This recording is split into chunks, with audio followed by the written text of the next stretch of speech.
never paid much attention to the neighbors living on his city block until the day the pretty middle-aged widow moved in 2 doors down from him.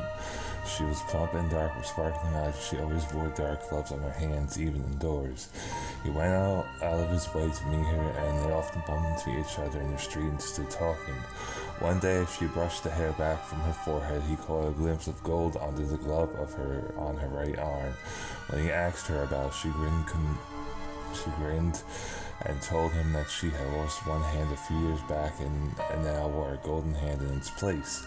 In that moment, a terrible lust woke in his heart, not to possess the lady herself, but possess the solid golden hand that she wore under her long black gloves. He courted the widow with every strategy known to him. Flowers, trips to the theaters, gifts, compliments, and he won her heart. Within a month, they were standing in front of a minister promising to love one another until death parted them. Within another month, he was a widower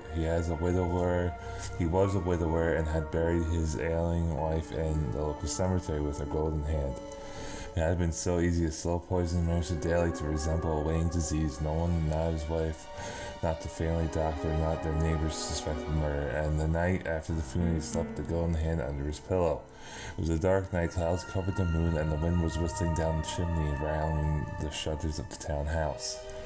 He was deeply asleep when the door to his room slammed open with a loud bang, and a wild wind whipped around the room, scattering papers and books and clothing and table coverings, covering every which way.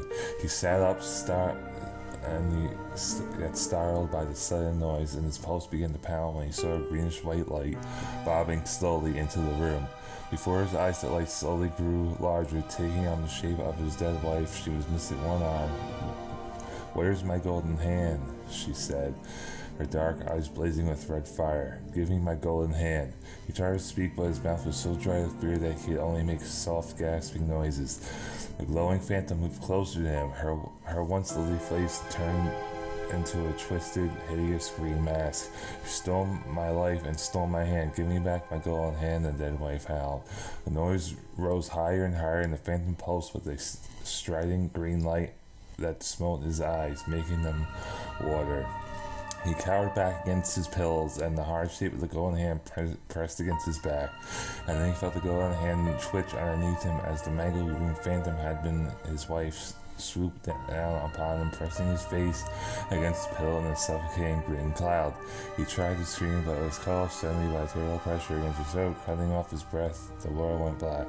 The next morning, when the housemaid came into the room with her master's morning cup of tea, she found him lying dead on the floor, with the golden hand clutched around his throat.